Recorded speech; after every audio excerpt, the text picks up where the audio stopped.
Do you think if Trump puts a new chairman of the Federal Reserve in after Powell that is super restrictive on printing, that would be bearish then for crypto?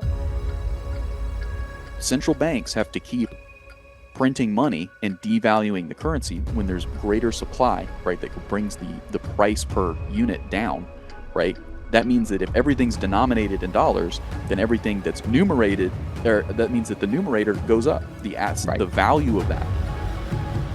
Anti-government, anti-establishment, be on my own, money on my own, independence, freedom, libertarianism, right? That was Bitcoin to me. But then when you let these big banks get involved, that seems anti-libertarian, doesn't it? Is the fact that it is not super trending right now as it was, remember, like hysteria, is that a bullish indicator to someone that like an expert, like you're a crypto guy? Is that bullish to you that it's not being talked about by the Uber drivers like it used to be? I think that there could be Bitcoin type blockchain technologies in the future that are more tied to what will be the mining industry in space, and specifically bringing internet out to there. What's up, boys? Welcome back to the podcast. I've got a crypto-focused episode for you today as Bitcoin is surging to all-time highs. So we're going to talk meme coins, crypto investing, crypto trading, all things crypto with TShroom. So enjoy this conversation, especially if you're getting your foot through the door, maybe your first couple of feet through the door with crypto. I think you're really going to love this one. I want to just say thank you to our sponsors. As always, make sure you guys are subscribed and now enjoy the podcast.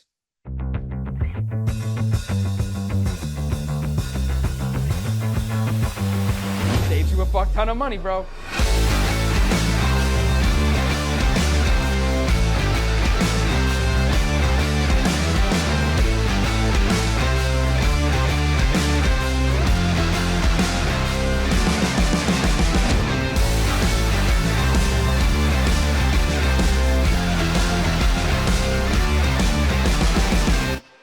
This podcast wouldn't be possible without Top One Trader. If you're looking to get funded and trade CFDs, check out the link in the description. I've also got a discount code that's going to save you 40% on your next challenge, maybe a little bit more. The code is ASFX. Use the link, check it out, and good luck in getting funded. And thank you to Top One for sponsoring the episode. Are you born and raised in Florida? Are you like a Florida boy? I am. I've got Dude. the Florida pendant right here. Oh, that's cool, bro. See, I don't meet a lot of you. I'm from Jersey. We moved here 5 years ago. Yeah. So like I'm all, you know how it is. Maybe where you're at in Gainesville, it's a little bit more like locally people, but down here in Tampa, every other person is from New York, right? Yep. Gainesville's the sweet spot. I tell people, like, if you can live in a blue town in a red state, it's going to be a university town like Austin. Yep. And it's just, there's something about that just, it's a great place to grow up, great place to live. Everything's kind of balanced out. Nice. In a way. So yeah, people, a lot of people stayed there. Of course, a lot of people tried LA and came back. Miami. Remember that?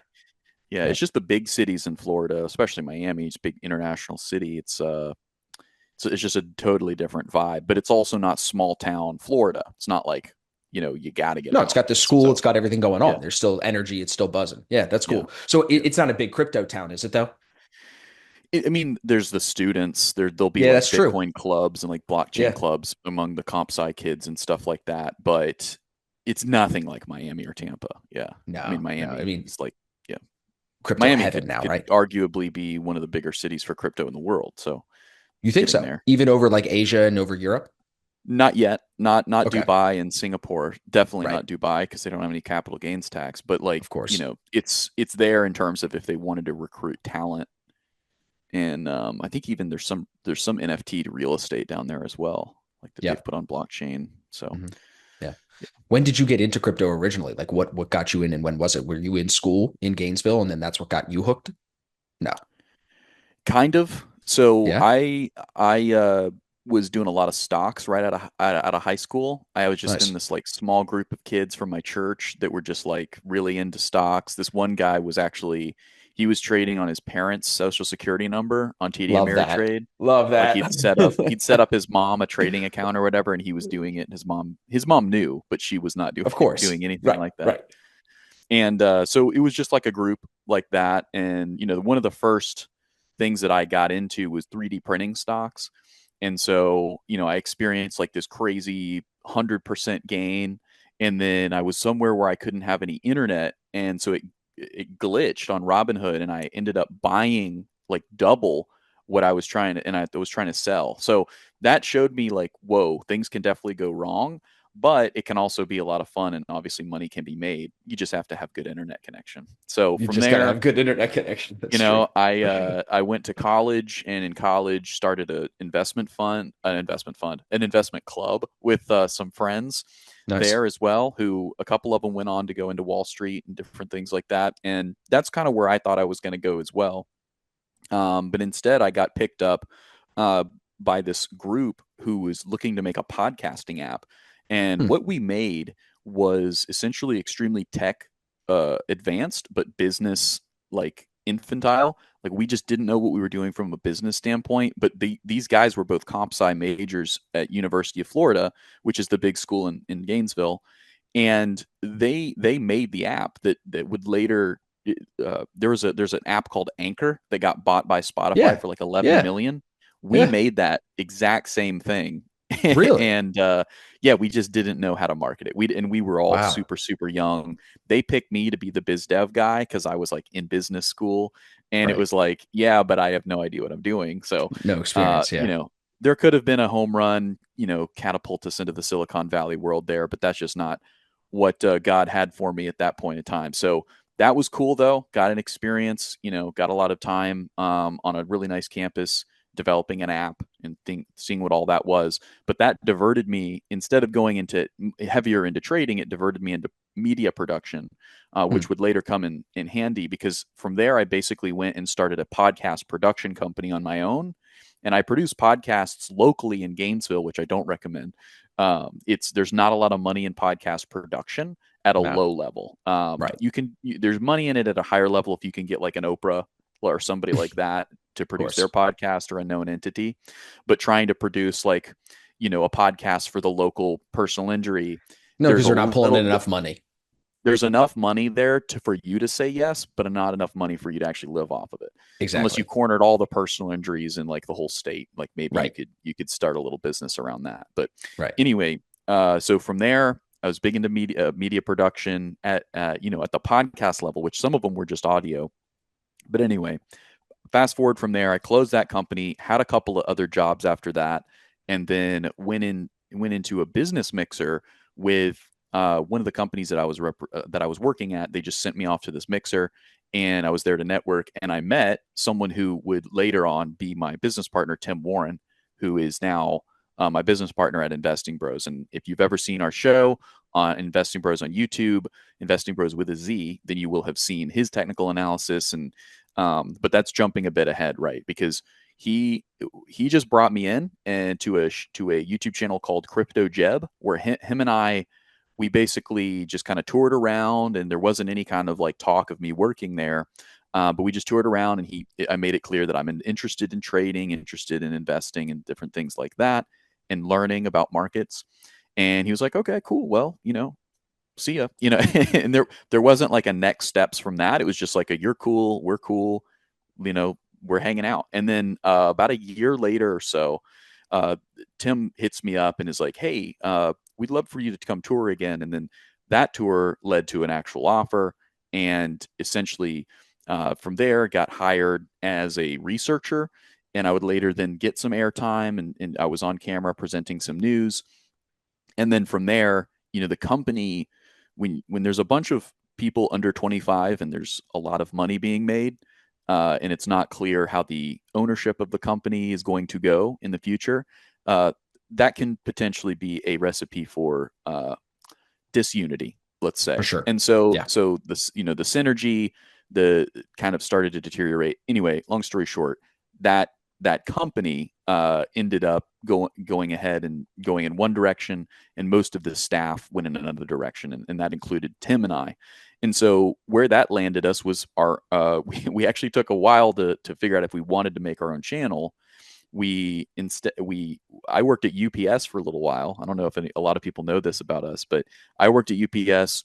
Tim, I think, just like kept trading and making money that way. And then Tim hit me up one day. He was like, "Bro, let's start a YouTube channel." And we basically worked for free on YouTube for for about a year and a half, Yep. and then we did start to make money. And fast forward to today, we're pushing 36,000 subscribers, and we're really happy to do that. And we're live every day, 3 p.m. Eastern Standard Time. And then also Mondays and Wednesdays we're live 9 a.m. And then we have a thriving Discord where we're live a lot more than that, doing question and answers, helping traders and investors get on board with their journey and make sure they understand risk management and how markets can make you very rich, and it can also rip your face off if you don't know what you're doing. So that's where we're at. That's Investing Bros. Dude, it's a great story. Does the crypto for you come into play at that mixer with Tim, or were you already interested in crypto before that? I was one of those boomers. Like, I'm not a boomer, but I had a boomer brain when it came to crypto. I was like, oh, there's no tangible value in Bitcoin. Right. Right. And I was like that for a while, because I was all in on stocks. I was like, oh, I'm going to, pick the next stocks or whatever. And getting into a little bit of options, a little bit of leverage, not much, Hmm. but Hmm. I was like stocks. And, when Bitcoin started coming around, some of my friends were getting into it, but it was some of my friends that I didn't necessarily think were all that intelligent. Right. So,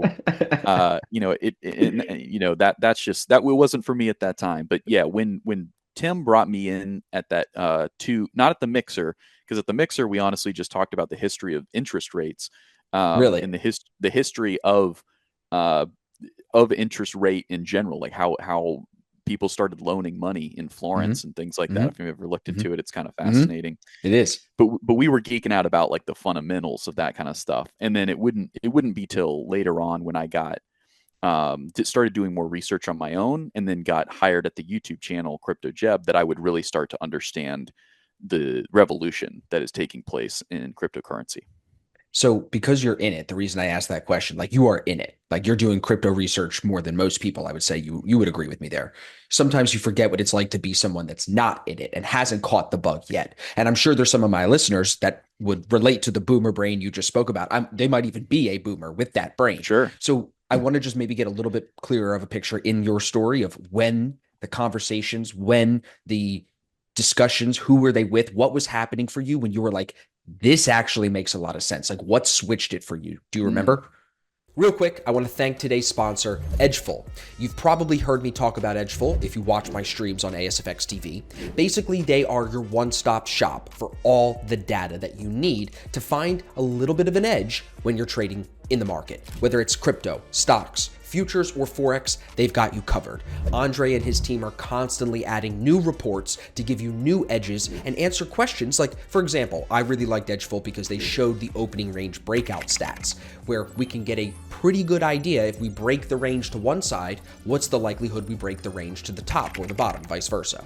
So when you have these data-driven questions, like I said, you need data-driven answers. And Edgeful takes care of that for you. So check out the link in the description, check out Edgeful, or come see me on ASFX TV using Edgeful, and you'll see how we actually take those data points and turn them into real edge in the market. Now let's get back to the video. Oh, that's such a good question. I can't, to be honest with you, there's nothing that really pops up in my memory.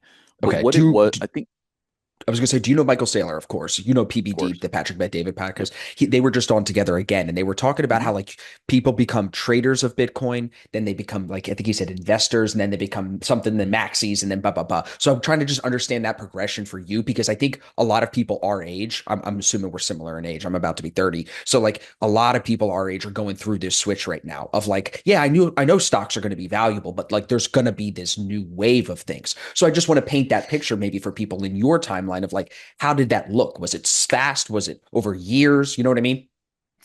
Yeah, yeah. So you make a good point, and I do think I would fall into that category, because I went back and actually looked at my Robinhood history on Hmm. Bitcoin, and I had Hmm. been trading. I had been dabbling as early as like 2009, 2019. I was about to say 2009. No, 2019. If only. And but I was like, I was entering and exiting like within. I was like swing trading it, right? So I, Right. Right. but you're right. There was, from there I became more comfortable with it. And so, I was like, I guess this isn't junk. Like, it's not complete crap. Like, there's something here. Like Mhm. it's going higher, putting in higher lows, higher highs. So, from there, I honestly, it really became, became like the mining aspect of it. I was, because you go from this has no tangible value to realizing, well, tangible probably isn't even the right word to describe what this is. And what I like to explain to the boomer brain, I'm not trying to be offensive with that. There's a lot of No, of course, of course. boomers who are way more intelligent than I will ever be, by far. Like that's definitely true. However, what I like to explain to people who don't understand or have the claim that Bitcoin doesn't have tangible value Mhm. is you have to think about it like this, because Google.com, Amazon.com, right, Pets.com, whatever, X.com, Twitter.com, like these are domains. Do they physically exist anywhere? Not really. I mean, kind of on a server On somewhere, a server, right? But right? it's electron. All it really Yeah, is just electrons going back and forth on a circuit, right? right. So the tangibility factor is elusive, right? And you Yeah, could it's you like a could null find and void argument because right, doesn't matter on either side. Yeah, it's right. a valid point. It's You definitely a could valid find point. some smart people that would say it is tangible because the electrons are tangible. There's matter. You could find some Of smart course, people to be like, no, that's not what tangible is. So tangible is like kind of this clunky term that people have latched onto, and I think the media has done a intentional and good job at trying to divert people away from Bitcoin early on. For what incentives, I don't know exactly what they are, but there's a mix of them we could potentially get into. But ultimately, there's been kind of this inception of the idea that crypto is not tangible. It doesn't matter if it's tangible or not. That's not the point. Google.com is a multi-billion-dollar domain because of the brand that's around it, right? Amazon.com, multi-billion-dollar domain, and by domain I mean like google.com. That right, string of characters, when applied to the internet protocol, is now very, very valuable. It wasn't for always sure. that way, but it developed that value. And so unlike gold, where you can just pick it up out of the ground, refine it, and now you can put it on a woman's finger for a marriage. Like there's a tangibility to that. There's a physical aspect to that ring Mhm. that it resonates with people because it has Yeah, for literally known history. Jesus was given frankincense, gold, and myrrh, right? So there's this very, very deeply psychologically ingrained association with gold value. It's good. I want to buy it, especially in tough times like recessions. With Bitcoin, it's like things are going crazy. There's a recession talks. There's fear. Why would I put my money into code? It's like, well, people have been. That's what Amazon is. That's what Google is. That's what, in some sense, Apple computers is. Right? So great that was point. my It's a great transformation, point. and understanding Bitcoin mining, which I do not think people need to do. It would be Okay. good to have a brief, like kind of surface level understanding. But honestly, Bitcoin is part of the Bitcoin system is mining, but Bitcoin as it relates to people and being a means of exchange and a store of value, you don't Mhm. need to understand mining, because honestly, there's a lot to it that I don't understand. There's a lot of computational science Of course, level understanding that, unless you have studied programming and encryption technology, 100%. It's very you don't really complicated. have a chance at knowing that. In the same way, you don't know anything about logistics and the logistics that are required to run Amazon, right? Right. You have There has to be a bit of disbelief gap, or a bit of gap of knowledge that you don't have in order to engage in investment. Period. That's just how investment has always worked. You don't know if the merchant is going to make it to Dubai from Exactly. Qatar. You don't know if that's going to actually happen. You have to put a little bit of faith. In the same way with Bitcoin, the mining process, there's some very, very intelligent people that do understand it, and that was good enough for me. Well said. Very good points. Do you think of yourself as a maximalist, or a lot of the stuff, at least I've seen on your YouTube channel, you guys do a lot of work with the altcoin space, which of course we're going to talk about. But how do you kind of see yourself now in the space, having been involved over the last couple of years, especially heavier?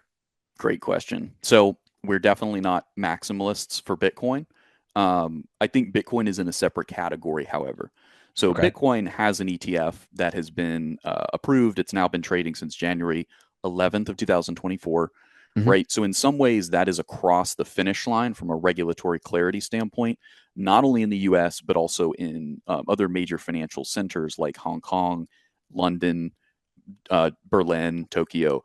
The Bitcoin is across that regulatory clarity chasm, if you will. Ethereum is kind of not that far behind, but it also isn't fully there, right?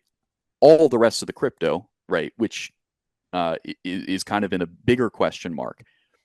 Now, without getting political, Donald Trump becoming elected in 2000 for his next term, that is Mhm. extremely bullish for regulatory clarity on crypto For sure. because it likely will come with Gary Gensler being fired and removed. Yep. And so far, all of the candidates for uh, the new SEC commissioner will be pro crypto, if not straight up like crypto lobbyists, ex crypto lobbyists getting into that position. So that bodes really, really well for names like Solana, HBAR, Cardano, XRP, names that have historically maybe not gotten allocation from investors or maybe have been stayed away from traders because there's this regulatory uncertainty. Are these securities? Are they commodities? Are they Right. cryptos? Are they Right. something else? Right. So great question. We are not maxis. Maxis is a very specific term, and people Is who Michael buy and Saylor a maxi? He's a maxi, right? Because he's like, it's Bitcoin or nothing.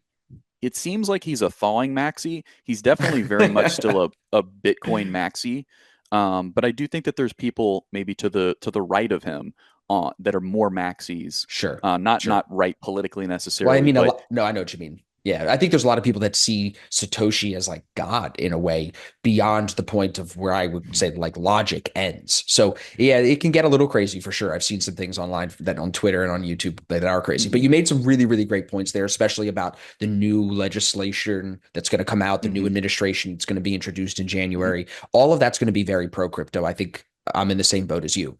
Why did they cheer for Trump when he said when he gets elected, he's going to fire Gary Gensler? Why do people not like Gary? Is he that anti-crypto? And then do they think that if they get rid of this guy, that the next guy will be so pro-crypto that it will still be like overall bullish? Is that the thought of the audience in that clip that we've all seen? Yeah, so Gary Gensler is like the boogeyman for Oh, it's cryptocurrency, that right? bad. Yeah, yeah, yeah. It's definitely bad, and Trump didn't even know that. I was there at that speech, right? And he said on day one, after a lot of different things, like day one, we're going to fire Gary Gensler, and the crowd went nuts, Nuts. Yeah. right? And he's like, And he I'm going was, to say it again. yeah, and then he did, and they went nuts again. The thing with Gary Gensler, the term that I think people can really latch on to is he's regulated crypto through enforcement, right? Mm, So there's this thing called a Wells notice, which usually the SEC will issue to a corporation before they sue them. So they say, hey, here's a Wells notice. You guys are not in compliance. Your operations are not in compliance in way A, B, and C. So that can, in some ways, be very helpful because it's not a lawsuit that's going to come with public relations issues. And Wells notices are not public until the corporation makes it public. So, especially in the case of this last year, Robinhood receiving a Wells notice, Uniswap, Coinbase obviously has been issued a Wells notice as well as lawsuits. XRP, is going to be the most has received the most legal oh, aggression for from the sure. SEC, and that's such an understatement. But essentially, Gary Gensler has ruled the SEC and has ruled cryptocurrency and in a way through enforcement. So instead of saying, hey, here's a set of rules. Like the stock market has to, if you're a security traded on the New York Stock Exchange or another stock exchange in the U.S., you have to follow these set of rules. Instead of issuing that for crypto, it's hey, here's a couple of statements that Securities and Exchange Commission and CFTC commissioners have said, but they all contradict themselves. So here's like this cobbled together like Hammurabi's code of what you could do to be compliant. That's what they've issued. And then when organizations like XRP or Coinbase or Uniswap or even now more recently Robinhood itself uh, do something, most of the time it's going to be list a crypto that the SEC is in the mood to think is a security. Then they issue them a Wells notice, which is quickly followed by a lawsuit in some cases. So Gary Gensler is seen as the boogeyman. He's seen as someone who he's made a lot of decisions that just don't even make any sense. And so there's a lot of questions about like what is his incentive for ruling through enforcement? What is his Right. incentive for being so opaque and even flip-flopping at times?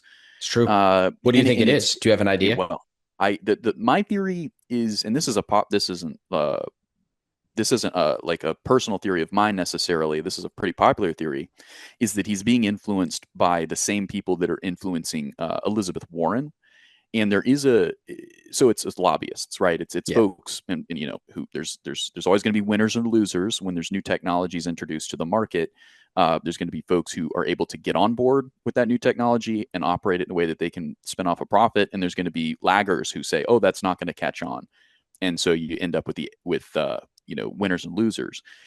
There's a schism in Wall Street right now that is pretty pronounced between BlackRock and Fidelity, and you can throw Van Eyck and 21 Shares and many others in that basket that have either come out and bought Bitcoin ETFs from BlackRock and Fidelity, or they've issued their own ETFs, and they're taking a fee now from the exchange of essentially Bitcoin ETFs over the New York Stock Exchange and the Nasdaq. So there's that side of Wall Street, and then there's the side of Wall Street that's comprised of Vanguard, some departments of JP Morgan, although JP Morgan comes out with many reports that seem to be pro crypto every once in a while, and they also have allocation into Bitcoin mining companies.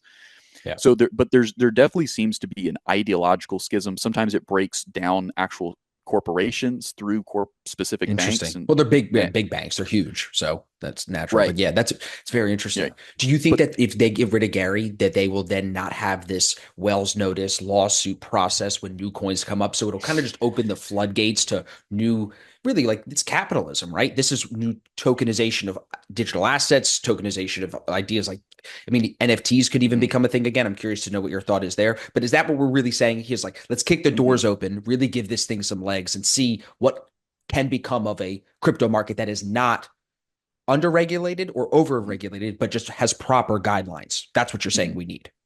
Our free futures course was so successful, we've decided to make another one. Futures 2.0 is now available for you guys only on ASFX TV. Click the link in the description, go to www.asfx.tv, and check out Futures 2.0 for yourself. Hundreds of chart markups, trade entries and exits explained in thorough detail, and tons of tips and tricks on getting funded and getting paid out. You're gonna love it, especially if you loved Futures 101. Links in the description, check that out, and let us know what you think. Yeah, so there's several bills, right, that are actually being championed and have the votes to they're pass already in there. 2024. So yeah, in Europe, in the EU, they passed a big crypto comprehensive bill called MiCA, and so that's already through, and that addressed a lot of stablecoin stuff, more like stablecoin rules, more than it did for whether or not things were securities. But there was some language in it for that. In the U.S., like I said, there's kind of a Hammurabi's code, like cobbled together. What has the king said at one point, and then changed their mind. Like, so, especially a highly compliant operator like Coinbase and Robinhood, for them to be not only in lawsuits, but are not only issued Wells notices, but also being sued as well. In the case of Coinbase, not Robinhood, it is extremely, extremely strange. You almost never see that. That there's an entire industry. It's just extremely strange, and there's a lot of people who already hated Gary Gensler from the equity side too. Not to mention that, like, whoever's going to be in the SEC or the IRS running those institutions, there's going to be people who don't like them. Some of them are criminals, right? But some of them are just trying to operate, and they're getting smacked down for no reason. So there's legislation in the U.S. to say, okay, we're done with this cobbled together guidance. We're going to pass some real laws, some real rules. And I think Gary Gensler and whoever's been influencing him and names like Elizabeth Warren have totally mismanaged the strategy on this, because it would have been way more advantageous to pass laws that crushed crypto from their perspective, because now the laws that are about to be passed are going to be under a completely pro crypto group. 100%. You have RFK, you have Elon Musk, Donald Trump himself, Vivek. Vivek, you have, and Senator Cynthia Lummis, who spoke at Bitcoin 2024 in Nashville. And that's just naming a few. Tom Emmer also comes to mind, congressman. Patrick McHenry comes to mind, another congressman. These are people who Some of them were going to actually retire, right? But now they're sticking around just to make sure that this new industry is properly handled. I mean, it's That the next generation. This is the future. It has to be properly handled correctly. So these people are smart. They're doing actual public service. Imagine that. You know what I'm saying? yeah, yeah. So it's crazy. Gary Gensler being fired is going to be very, very Huge. big, specifically for crypto, because again, in a lot of ways, he also like the way that he's operated the Yeah. SEC, Yeah. it's actually disproportionately benefited Bitcoin because Bitcoin, he has said multiple times, and commissioners at the CFTC, the CFTC as well, have said that Bitcoin is a commodity, right? So if you do that, and then you say, but all these other cryptos are in this opaque, we have no idea Gray area. world. It's Right. like of course, all of the allocation is going to go to Bitcoin. Now, I Of happen to course. think that that's not necessarily a bad thing, but it's absolutely in principle terrible. It's terrible. Right.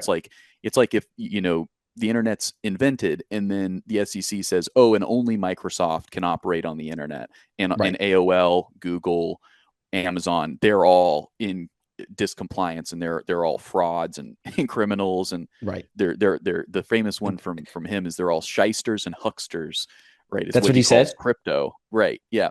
And then the craziest thing about Gary Gensler, we're talking about him quite a bit here, but one of What's the up? craziest things about Gary specifically is that there's all these public lectures that are still on YouTube. I think from the original channel on MIT, that were originally posted, of him lecturing on blockchain and Bitcoin. And there was actually a scandal because in some of those lectures, he actually promoted Algorand, which is a specific cryptocurrency that's not Bitcoin at all, right? So he just kind of at random back in this previous era that he was living in, right? He was like, it wasn't like he was going out saying go out and buy it, but he was like, oh, this one does a really interesting thing. It's different from Bitcoin in this way. So it's like it's very so it's I wouldn't say it's clear to me, but what it looks like is Gary Gensler was somebody who was uh, highly educated on blockchain technology and what it was, but either when he got into the SEC, something changed, right? Whether or not Hmm. like what it Somebody was, it's got not to a really lobbyist, clear. something. His opinion changed. Yeah. And he does, by all estimations, in my point of view, some people disagree with this, but he does seem to be a pretty ethical guy. Like he doesn't Yeah. have some track record of some Right. assault or something in his past. Right. I think what it was is that Elizabeth Warren and some other folks on that side of the crypto conversation, they kind of made it clear that he was going to be Secretary of Treasury at some point, but he needed to guide crypto legislation and It's always crypto. about that. The next promotion, the next this, more Right. power, right? The role, the legacy. It's always about that for Yeah. these people. Yeah, that's a good Yeah. theory. That's good thoughts. Okay, so to get away from Gary just for a second, which is all good stuff, because I don't think people know this stuff, and I don't think we're getting too deep into the weeds. I think this is still surface level to bring a lot of people into understanding. Sure. Now, what's made a lot of sense to me is the devaluing going on, not just with the dollar, but just with all fiat currencies. And you've talked about that a lot in your YouTube, especially on your shorts. I saw some really good clips of you talking about how really any asset is good to buy because the value of your dollar is going down. Is that one of the easy ways that you see like influencing people to come over to Bitcoin for the long term? Like right now, as we speak, Michael Saylor's going to Microsoft to talk to them about buying Bitcoin, right? And putting it on their balance sheet. So as this happens more and more, do you think this is the thesis behind all of this idea? Is like we're all going to get screwed by the devaluation of the dollar. So we need to put it into something that's actual money, or hard assets. Is that basically what you're saying? Yeah, I mean it's the new gold, right? Bitcoin is the new gold. That's kind of the argument there. And then crypto would be the new .com bubble, or the Got like it. web 3 is what crypto is kind of its other name. It's kind of like, and I will use the word bubble, like it's the web 2.3 bubble instead of 2.0 bubble, right? Sure. It's because many cryptos, like 90, I believe 90% of the cryptos right now, even in the top 500, will not exist in 30 years, right? They Really? will be M&A. There'll be M&A phases where they'll all get acquired, or they'll be dispensed with, and they'll lose all their allocation, or Sure. close to all their allocation. But Sure. I don't think you're far um, off in that. I but don't the think thing people is like would disagree. if yeah, if you look at Bitcoin over since its inception in 2009, it's up more than 100,000%. right? Just since 2000, the chart that I'm looking at only goes back to 2015. But if you look at what Bitcoin was once priced at a cent, right? Less Right. than a cent. It is Right. now worth, as we're speaking, pushing all-time highs of $95,000 per coin, right? I don't think it's gotten quite up to 95 yet. 94,989 is the high for the day. So, it's getting, a lot of folks are thinking that we're going to get to 100,000 Bitcoin by Christmas, right? Or by the end Oh of the yeah. year. I mean, I feel like we're any day now at this point. So, for me, it's the new gold, right? It's also potentially going to be an internet computer, meaning you can actually build on it. That's what a lot of people don't understand about the crypto side of what cryptocurrencies are. Bitcoin, because it was created in 2009, it's not using the latest innovations in blockchain technology. But and so Ethereum is only a couple years removed. I believe it was created and launched in 2013. It's definitely not the latest and greatest, but what it did is it introduced something called smart contracts, which smart contracts introduces a world of programmable money where you can do all kinds of things, and you can even build computer programs on top of the blockchain itself, which starts to get a little bit confusing. We don't have to go there, but there's a lot of investors who look at that, especially coming from SaaS investors and just VCs who've seen success with internet and software, and they're like, "Whoa, this is very, very good for security." And that's why we saw a huge bull market in 2021, because that was a lot of what was bringing people in, is like SaaS investors, VCs. Well, this time around, and I'm kind of jumping ahead answering a different question, but this time around, we're seeing the institutions that have a lot of money, not just, smaller house like VCs. We're seeing $1 trillion pension funds coming in. We're seeing BlackRock, by the way, issuing the main Bitcoin for ETF that by the way, crushed records for its initial AUM and Yep. initial inflows, Yep. destroyed the previous winners of, like, I think there was a VOO, the VOO, and Yep. other ETFs from the past. It's Mm-hmm. not even close. Right. What that shows is that there's a lot of demand, right? There's a lot of Yep. demand that was pent up. We saw that play out from mid-January to March, right? And then there's been this weird sideways channel down, and now we're seeing a huge breakout Yep. because of the Donald Trump effect, right? Donald Trump Yep. getting elected. There's more anticipation of more regulatory clarity. So, yeah, I think there's so many reasons to be bullish. When we talk about the devaluation of the dollar, I say, you want to be in assets right now, because by all estimations, central banks are going to have to keep printing in order to Oh, survive, forever. right? Forever. Now, what the Trump administration could try to do is similar to what we've seen Javier Milei do down in Argentina, which is Mm-hmm. start to apply this anarcho-capitalist approach to government. I just don't, and start to really, really significantly cut the budget. I mean, they're deregulating daily. Like, they have a goal of removing 3 regulations a day in Argentina. Right now, they were in a hyperinflation zone, right? They were in, like, so it's a little bit easier to get the population on board when you have Yep. nothing to lose, right? Right. The Literally. currency's already hyperinflating. Yeah, we'll get rid of half the senators and half the congressmen, cut their salaries, like sell off all the real estate. Like, there's a little bit more of an appetite for that. I think in the United States, we have far and away, like, crazy, crazy debt, right? We're going to It's have to true. service that debt. We have to Yep. service that debt. A lot of people don't know this, but just the interest payments on what we owe, that $36 trillion number, just the interest payments is higher than our annual defense budget.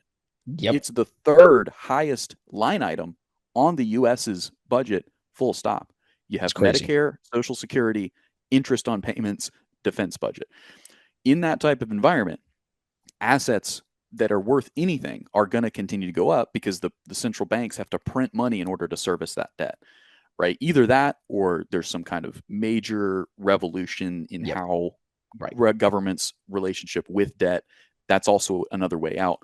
The third way out, which does seem to be growing in popularity, not only in the United States, but also we've seen in Poland, there's a candidate running on it, and in Suriname, which is a country down in South America. They're both so Donald Trump just won on this from a crypto standpoint. Obviously, there's not enough people in crypto to really matter from an election standpoint, but um, he ran on making Bitcoin a strategic reserve That asset, was my next question. What do you think? Is that right? going to happen? I think it will Okay.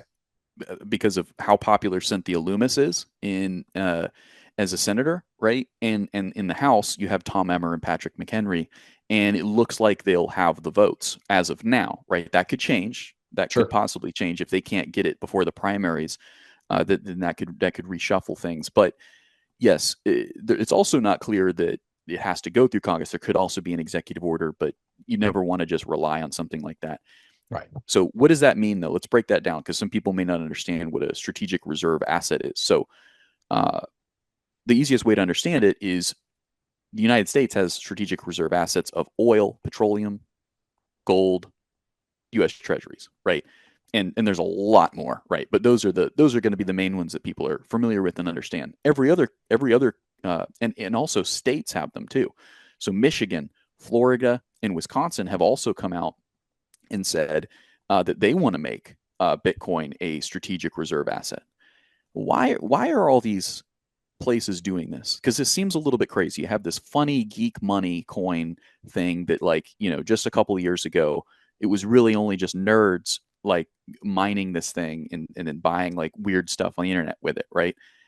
Because it's scarce. There's only because of the way that Satoshi wrote the protocol, there's finite, exactly. There's only ever going to be 21 million Bitcoins ever.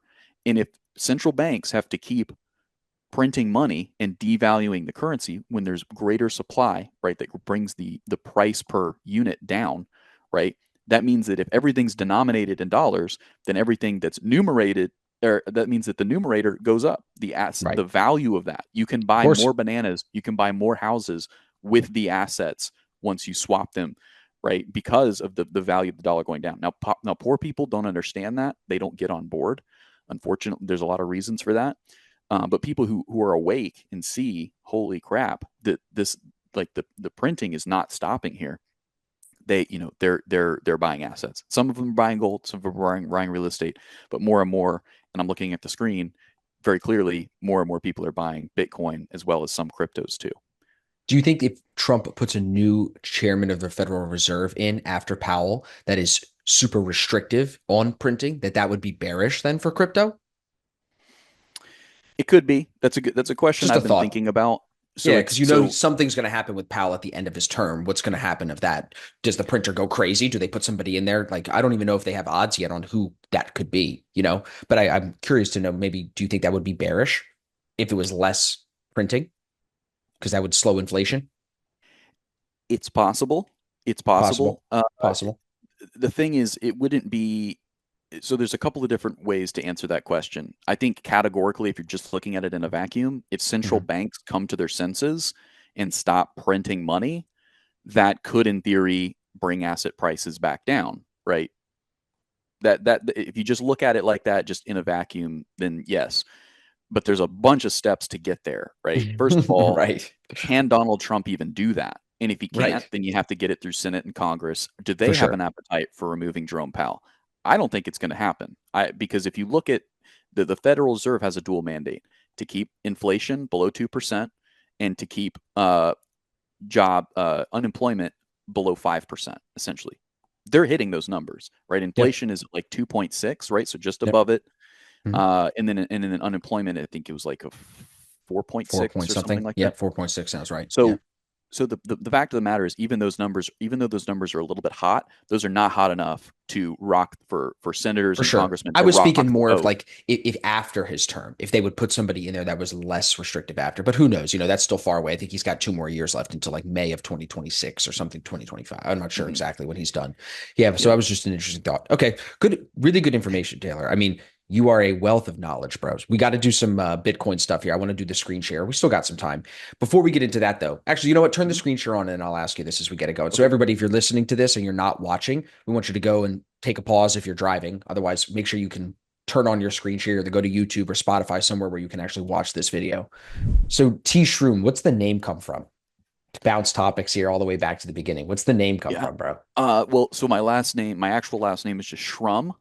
Nice. And TShroom is just kind of like my first name and my last name with Nice. a change in the spelling. Instead of a U, it's double O, just because I I think, like it. I like yeah. it, dude. When we look at these charts, I mean, it's super bullish right now. The main Mhm. thing before we get into these levels that I want to talk to you about, and we'll talk about price predictions. I loved your stream this morning. I think some of the Lux indicators that you guys are using for measurements and stuff was really cool.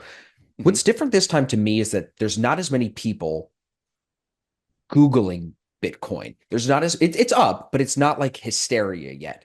Is Mhm. that also bullish to people like you that really know crypto? Is that a bullish indicator that it's not being talked about by your Uber drivers as much as it was? Or is that not as valid anymore because Bitcoin's been around for such a long time?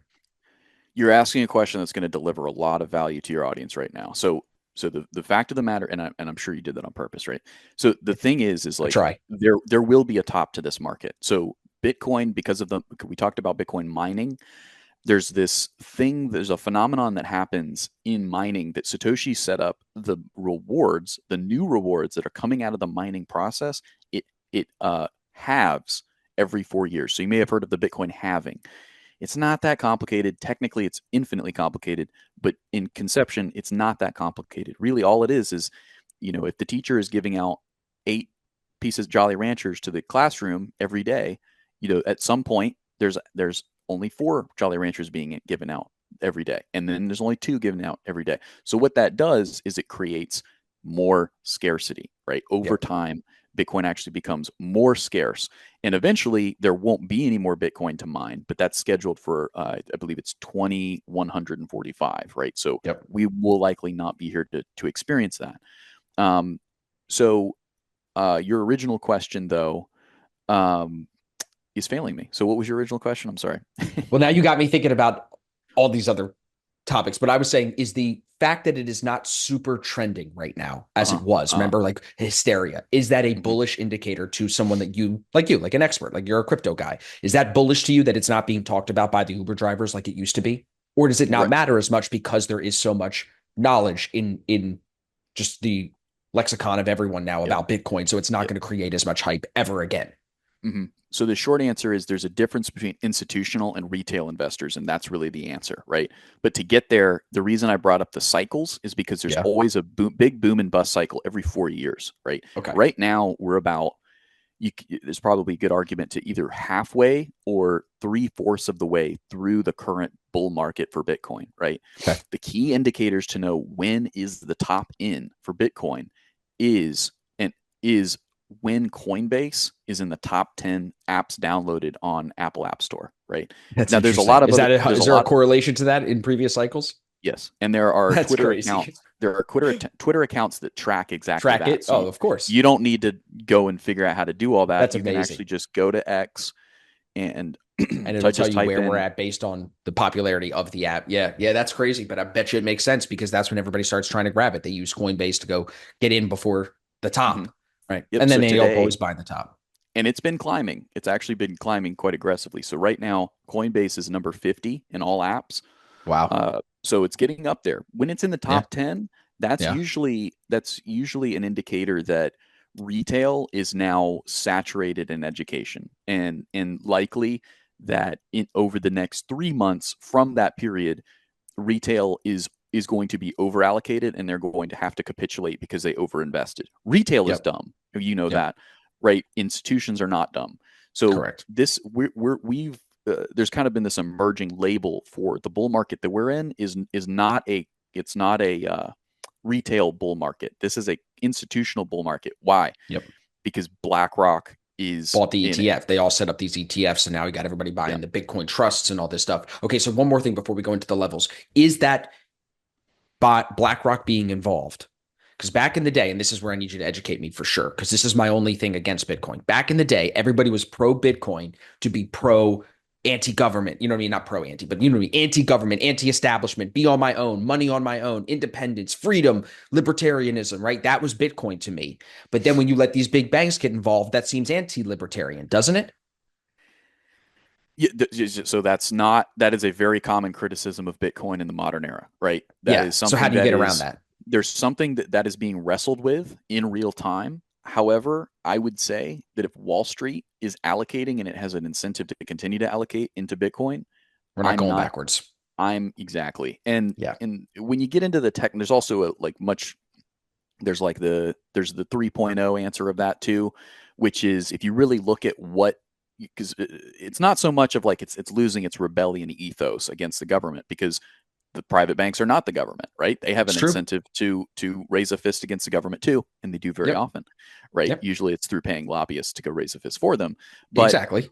so it's important to remember that the government and the banks, like they are not the same. They have Yeah. acted in the same under the what I would argue to be a uniparty government since probably Reagan. However, they are not the same. And in some senses, they are actually on our side because they want freedom. Now, they want freedom to profit off of us more aggressively, but they want freedom too. Okay. Right. So Bitcoin is liquid freedom, like it's just the internet freedom. So I'm not so worried about that. The thing that most educated Bitcoiners are more worried about is the decentralization factor, because if you play the clock out in MicroStrategy's and Bitcoin, MicroStrategy's is the company that Yeah. Michael Saylor is with. Hmm.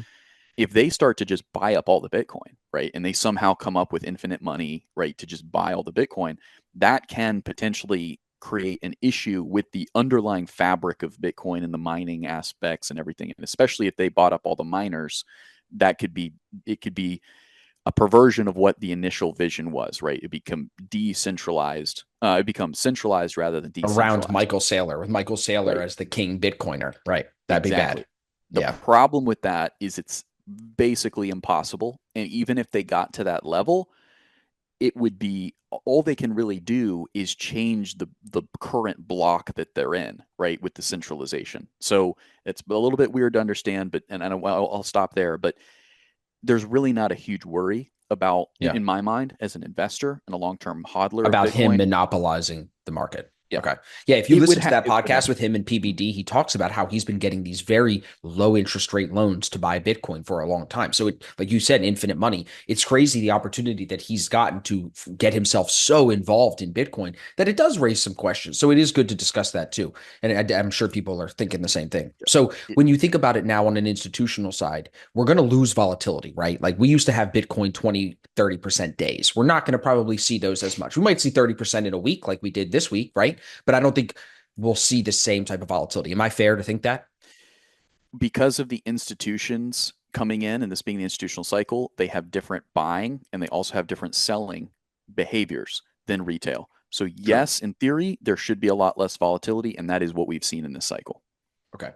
So cool. That makes sense. So now let's talk about some levels here that, like you mentioned on stream earlier today, to the upside. I know there was a few of them that you had done some measured moves from. This Yeah, ascending triangle here, this wedge is so bullish, isn't it? right. It is. Yeah. And so, what we can do here just very simply, and I'm not even the technical analyst of our channel. Like that's Tim, my partner.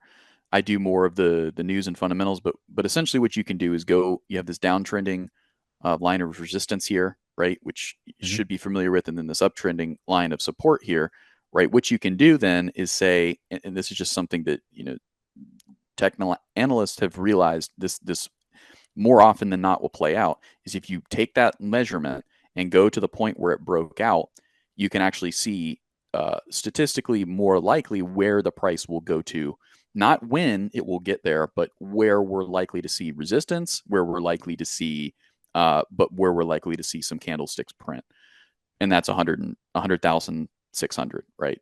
So That's this is not an exact science, right? Because there will be loads of well capitalized hedge funds that see this. It's very obvious to observe this, of course, and they of will course. try to manipulate the market to go even higher and then short and then or keep it from getting to that level.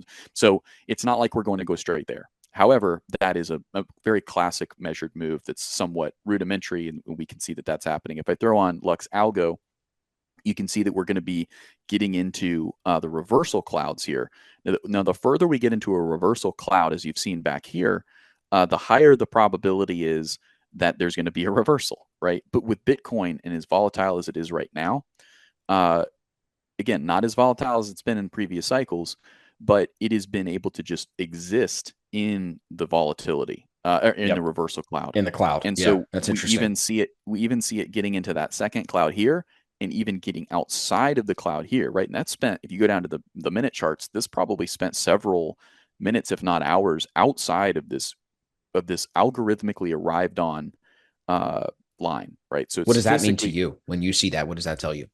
that the demand is extremely high, right? That it That can just there's sustain in that reversal cloud so well yeah, without fully reversing out of it. It's just consolidating, really. yeah. It just means Yeah. that there's way more buyers than sellers, and those buyers have a lot more dollars, or they have a lot more assets that they're flipping into Bitcoin than the sellers do. And that And in at your that point, experience, you think these are more institutional people than retail people still right now? yeah, It's definitely. crazy. I think what we're seeing, and then there's also the oscillator, the Lux Algo oscillator matrix, which kind of shows here that we actually have room to run. So this 80 Yeah, look at line that. is usually around where we would start to consider an asset to be overextended or overbought. Right, we're just now breaching that. So we've had a couple of days now where we've been below that 80 line, and if we go and look at what the price action has done in that time, it's been somewhat sideways, right? Yep. And so what that allows the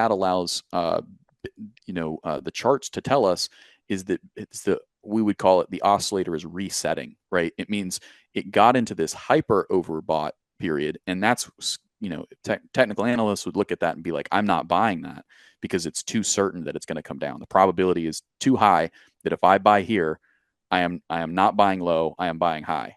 We Right. want to buy low and sell high. So it's really only extremely strategic purchasing and just completely dumb purchasing that's happening up here, Retail. right? Yeah. And so exactly. So now we're seeing that we actually have not entered that again. And to get up to No. 100,000, there's if I'm an investor, I'm looking at this. If I'm a trader, I'm You say it's seeing got this. room I'm to saying move. room to run. Exactly. Yeah, absolutely.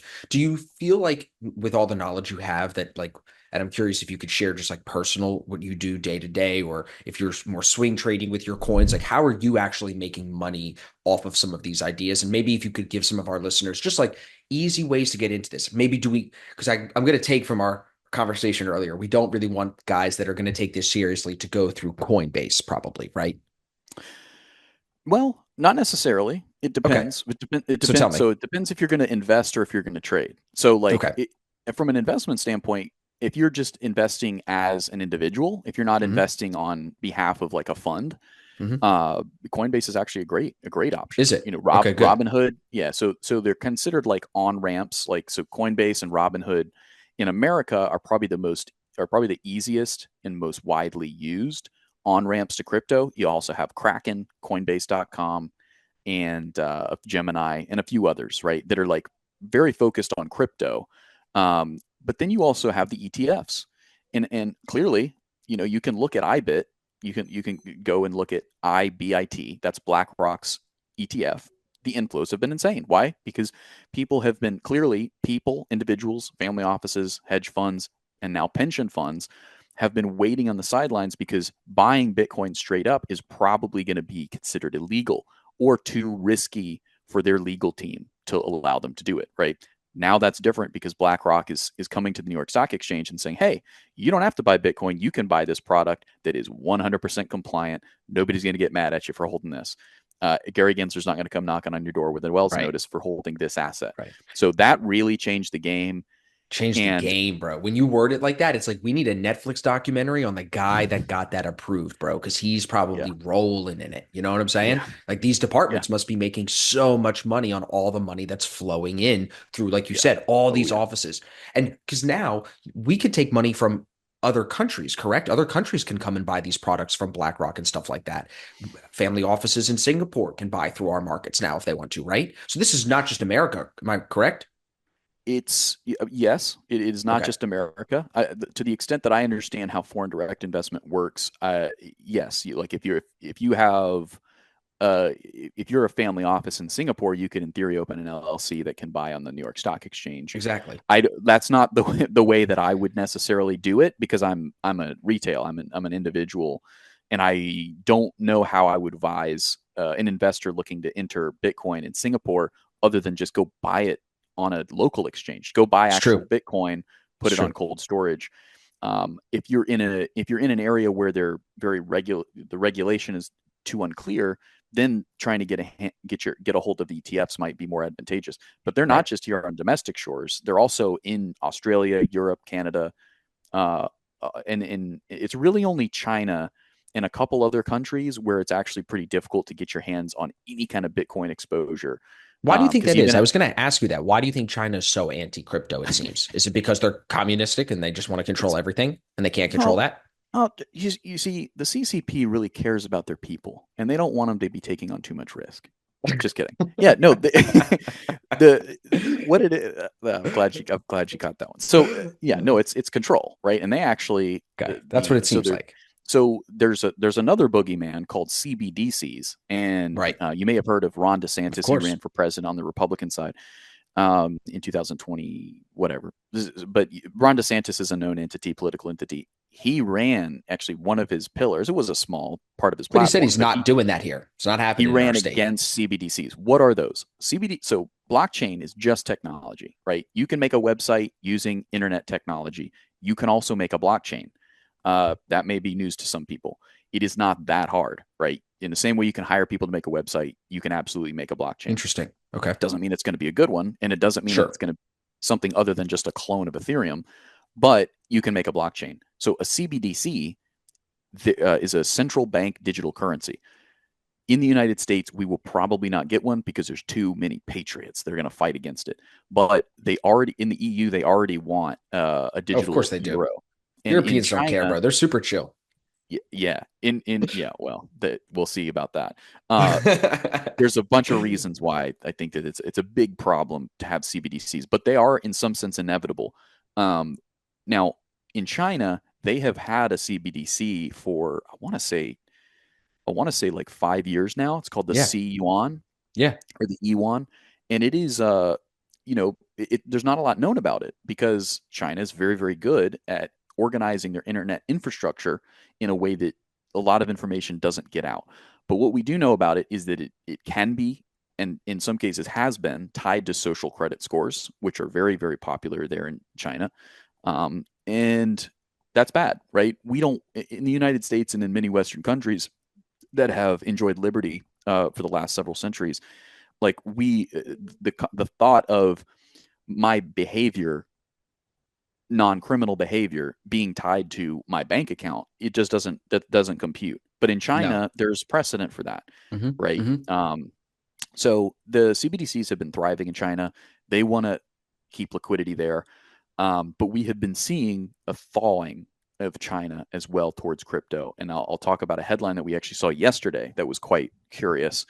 But Bitcoin and Bitcoin mining has been banned in China, I believe, since around 2018. So Yep. if you're caught with a Bitcoin miner, that's no bueno. Beat. That is, you Yep. do not want that to happen to you. And Right. for that reason, a lot of Bitcoin mining, because there was a lot going on in China, Yeah. a lot of it moved to Azerbaijan and other countries kind of in that area, to the west. That is definitely getting into the weeds. But yesterday we actually saw a headline, and this is a theme that we've been identifying in China, which is that they have actually been thawing a bit towards Bitcoin. So Hong Kong, first of all, the biggest indication of this by far, Hong Kong is part of China. It's not part of mainland China, but it is part of China. As of a few years ago, there's a lot of history to that. If you don't know about that, Hong Kong was not always part of China, but it is now. And there are Bitcoin ETFs in Hong Kong, right? Now, can people in the mainland buy those ETFs? That's part's not clear. Probably people like you and me there can't, but probably people who own banks or work for the CCP directly probably can. Right. I don't know, right? That's not information that seems to be out there. Yesterday, we got a headline from not Beijing, so it's not at the highest level here, but from Shanghai. The Shanghai high courts actually ruled that there are cryptocurrencies that are property commodities. That's not the way we would describe it here in the United States, but that is a pretty big shift because most of what we've seen coming out of China is crypto bad, 24 Right. hours a day, 7 days a week, crypto bad, don't, Right. bad. Invest in our real estate, invest in our stock market. That's what they want you to do right there. And if they have every incentive to do that. Sure. Things have not, in case you haven't been noticing, things have not been going very well for the Chinese. They've just rolled out one of the biggest stimulus policies that I think ever in China, and maybe even competing with some of the stuff we've seen in the United States as well. Things are not going very well. If you've followed the Evergrande story with that real estate developer, market, things are very, very bad, and their relationship to equities markets are very much more complicated. They don't like Chinese people do not like investing in stocks. They love investing in real estate. So there's a little bit of an education gap when it comes to stocks. If it gets to a point where the Chinese government allows their people to unbans Bitcoin, essentially, that could be extremely bullish. There could be, because there's definitely loads and loads of billions of dollars locked up in China. Right. Yeah. It's not that simple. It's not like if they unban Bitcoin, automatically there's going to be billions flooding into it, because the people, you always have to remember, in China, the people are in with the program, whether they're pretending to be in with the program or they're true believers. They're down with the program. As 100%. a Western outsider, it's easy for me to say it's, China, and I disagree with some, like, the things that they do there. But if you're there and you're getting fed and your kids are running around, it's normal to have a social credit score. Yeah. So China could be unthawing. That could be very, very big. There's also some different layers there as well, because he's actually an officer in the Space Force, Jason Lowry. He wrote a book called Soft War, where he posits these theories that are very unique. They're not necessarily widely proliferated within the crypto community, but essentially what he sees is a future where, so we know about cyber warfare. We know that cyber warfare is going on. There's attempts to hack coming from China and the US on each other, corporate and clandestine, right? So and that's bad, right? But it's happening. And in some sense, there's been a lot of books written about how World War III is already happening. It's just happening over the internet. And so what Jason Lowry is someone who's positioned to understand and comment on the fact that what Bitcoin could potentially be is another way for these countries and these hegemonies around the world to actually engage in force projection, to try to sabotage or try to disproportionately benefit or prevent the benefit of their opponent, right? Wow. So put simply, there could be a world where the remaining Bitcoin that is to be mined could become extremely, extremely important in the future of not so much war, but in the future of tensions, right? And there could be a world where the Chinese and the Russians and the Americans and the UK and the Australian all launch sovereign or government mining operations. And then also remember, it may not be Bitcoin, right? There may be a new coin or a new proof of X, like Bitcoin's proof of work. That's what the mining system is. But Jason Lowry's theories may not apply to Bitcoin, but they may apply to the next thing. And we're going way up into the weeds here. But I like your audience might be interested. My personal theories on where we're going is that Bitcoin is only the beginning. Bitcoin is the new gold. A lot of the cryptocurrencies that we've seen are kind of like the dot-com bubble 3.0, where a bunch of, there will be the next Amazon, there will be the next Google in their use cases. File storage, there's a bunch of good use cases for, like, file storage for medical information that you don't want lost, for decentralized finance, for tokenization is really, really big. That's something that BlackRock is extremely, and other Wall Street institutions are extremely invested in.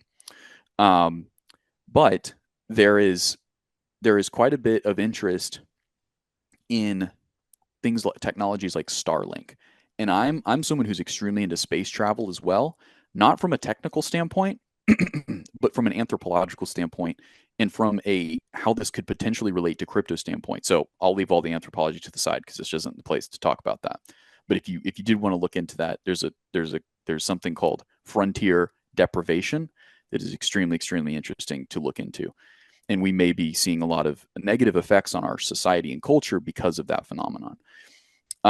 But getting back to the 12th tangent that we're back on, essentially, I think that there could be Bitcoin type blockchain technologies in the future that are more tied to what will be the mining industry in space, and specifically bringing internet out to there. So Starlink, SpaceX, disproportionately positioned to do that, right? And I think that that's why we're seeing so much focus from Elon and from other people like Jeff Bezos with Blue Origin, Right. focusing on space travel and focusing because I think that like we are going to run out of resources here on Earth, but a lot of those rich minerals are out in asteroids, or they're out in the infinite 100%. expanses of space. 100%. Humans, I don't, it doesn't, and people are think about, oh, well, humans can't go out there. Humans don't need to go out there. Spacecraft and robots Right. piloted by AI can go out there. The question is, how do they send signals back? And I think that's where proof of positioning, proof of existence, proof of network could potentially be the cryptocurrency of the future, with a use case that truly rivals with Bitcoin. A lot of these other cryptocurrencies, even Ethereum, the use case of them are not as solid as the velocity of investment going into them would have you think. Right. I think, though, that what Bitcoin proves with proof of work is that there is a completely new way to think about money, value, as what it always was, which is just a tool to communicate goods and services at a point in time and a point in space. I think what we're going to see in the future is going to absolutely knock everybody's socks off, and Bitcoin is only the beginning. And so when Jason Lowery talks about power projection from China and the US through Bitcoin mining, I think he might be right, but I think he might be a decade too early, in that it may not be Bitcoin that we're fighting over. It may be Bitcoin 2.0, right? Some other blockchain that's going to provide the landing place to take civilization and humans to the next level in every sense of it, into the next. Yeah, that is very interesting, but very, very plausible. It's like with this new frontier of not just currency, but with this new frontier of technology that we're living through on the Earth, there's still also going to be technological advances in outer space. Absolutely. How are they going to come together? Yep. Good stuff to think about. There's been a lot of conversation recently that how much of the internet lemon has been squeezed. Have we gotten all of the juice out of the lemon that is the internet? Because we've got Amazon, we've got Google. They're kind of just making a lot of money, right? These are not these revolutionary of concepts anymore of like, hey, we're going to buy a bunch of trucks and you can go online and buy a bracelet for Christmas for your daughter. That's cool. That didn't exist 10 years ago, right? But now it's kind of like, okay, well, what's next? And I think what's next is asking the question of like, we've been so focused on retail applications and B2B applications. We haven't really been thinking about off-world applications for the internet, and also political implications. Could there potentially be a world where entire continents are voting through the internet in a way on a blockchain that is secured? Obviously, I'm not the first person to talk about that. There's been a lot of speculation on that since the beginning of crypto that could be the case. I love it. So there's a lot there. Love those thoughts. All right. No, it's all good, dude. And it's good to get to hear that from you. And I think your audience that watches this will love hearing this side of where your head's at too. Let's do some rapid fire, then we'll finish. I want you to just give me a word or a sentence or two, something that comes to mind when I throw a couple of things at you. Dogecoin is first. Anything tied to Elon Musk is very bullish. And we didn't even talk about MemeCoins, but there's a big movement to reclassify them as community coins or culture coins, because meme coins is kind of a pejorative. I'm not invested in a lot, but I do own Dogecoin. Nice. Same. Okay. Solana. Could be the next Ethereum. Okay. Let's do Ethereum. Old tech, but it's still the second biggest crypto by market cap for a reason. How about NFTs? Excellent technology. I think the use cases for NFTs are still in crawl mode, and when we see NFTs get to walk and run mode, it's going to knock people's face off, especially in the business world when it comes to logistics and tracking and ticketing. So, but pictures and art is cool, and there will be projects like Bored Ape Yacht Club that will continue to be valuable, but there's also millions at this point that are going to zero. Love that. All right. Final one, Ripple. The toss up. Ooh, There's a world where, because Ripple has gone through these lawsuits with the SEC, that they actually have more regulatory clarity that's always the sooner. pro. Yep. That's what everybody says Then on the pro side. the negative is like, well, their tech is old now, and there's a lot of other blockchains. Internet Computer comes to mind, Cardano comes to mind, Chainlink and AVAX come to mind, that have not only the technology that's better, may not be the right word, but more, developed more recently, being able to be informed by the innovations that have been made in blockchain technology. Uh, and not only the technological advance, but also the business development. Like, a lot of these projects have gotten into the same rooms with big banking Right. conversations and with Swift network operators. Right. And so XRP may have locked down those contracts and made those relationships solidified. That's kind of the question to me, is how loyal is Swift to XRP? How loyal is JP Morgan to XRP? Good answer. Great answers. Bro, this has been so good. I really appreciate you giving me the hour. I know we went a little bit over. I want to get the links. Let's make sure we know where to send everybody. You want to send everybody to Investing Bros YouTube. Yeah. InvestingBroz with a Z. Absolutely. Cool. I think we probably will need you for a part two if you could spare us another hour, Yeah. maybe in a couple of weeks. And Well, maybe what we'll do is I don't even know why, because we actually covered everything there is to know in crypto. Oh, of So course, of course, of course. Now we're all pros. No, but I would love to go into more of this meme coin, culture coin thing with you because that's yeah, super big, right? And I think we could do more talk about just tokenization in general. I'd love to even hear what you were talking about with that, the original interest rate conversation. I yeah. think you and I could definitely do a lot more. So this will be fun, bro. I'm really looking forward to this. And for listeners, if you stayed all the way through, thank you. Make sure you put any questions you have in the comment section below on YouTube. That way, if we do a part two, I can ask Taylor all the questions that you guys have so we can make sure we dive deeper and satisfy the need. But for now, we'll put a pin in it. Taylor, thank you, brother. Appreciate you. Listeners, thank you very much. We'll see you guys in the next episode.